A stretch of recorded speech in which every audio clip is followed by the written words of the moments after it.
El primer nombre humano que quedó registrado por escrito no es el de un rey, ni el de un dios, ni el de un guerrero.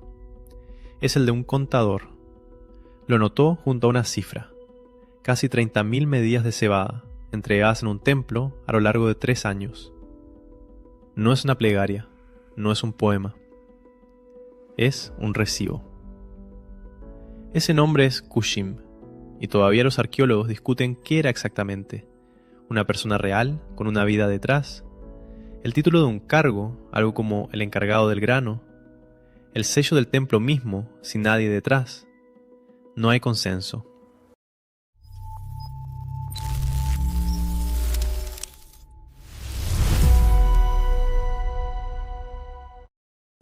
Lo único seguro es que la primera firma de la historia humana no cuenta una hazaña, cuenta cebada.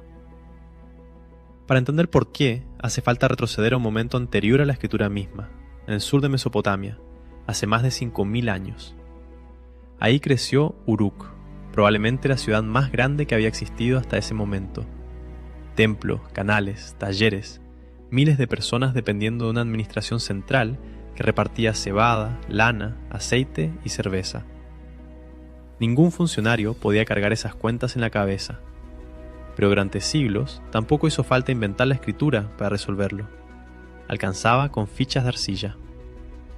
Un cono chico representaba una medida de grano, una esfera una cantidad mayor, una forma con marcas, una oveja o un día de trabajo.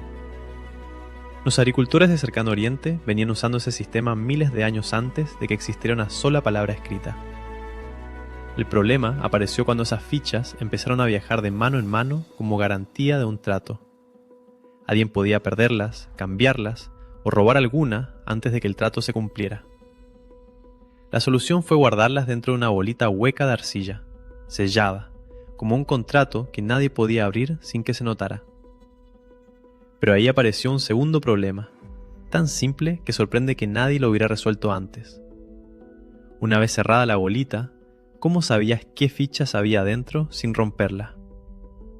La respuesta fue presionar cada ficha contra la arcilla húmeda antes de sellarla, dejando su marca grabada en la superficie. Y ahí, sin que nadie lo planeara así, nació la escritura. Si la marca de afuera ya decía todo lo que hacía falta saber, la ficha de adentro sobraba. Bastaba con la marca. Y si bastaba con la marca, ni siquiera hacía falta la bolita. Alcanzaba con dibujarla directamente sobre una tablilla plana. Eso es lo que se encontró en los depósitos más antiguos de Uruk.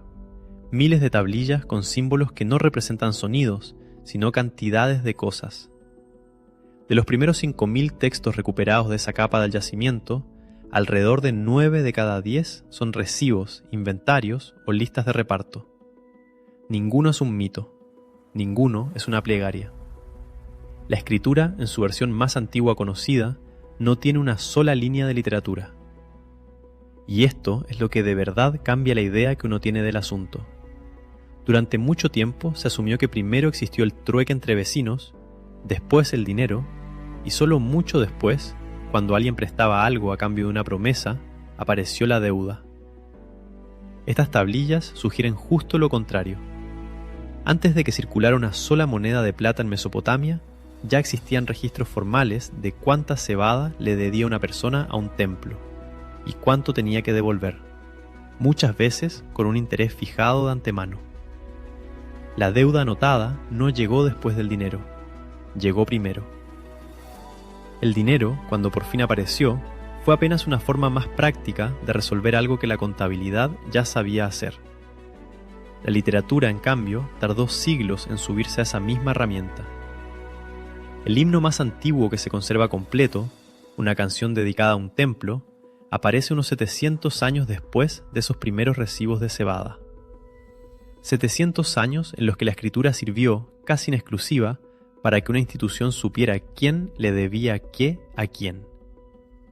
Todavía se discute si un sistema de registros que nadie puede alterar en secreto, una cadena de bloques, un libro de cuentas compartido entre desconocidos que no necesitan confiar el uno en el otro, es una revolución sin precedentes. Puede ser cierto, pero el problema que promete resolver es, palabra por palabra, el mismo que resolvió una tablilla de barro hace más de 5000 años. Cómo dejar una prueba de una deuda que dos personas, sin conocerse, puedan aceptar como cierta. Así que la próxima vez que alguien te cuente el origen de una tecnología como una epifanía genial, vale la pena preguntarse cuánto de esa historia es, en realidad, el mismo problema de siempre: no perder la cuenta de lo que se debe, resuelto otra vez, con materiales distintos. Bit Científico.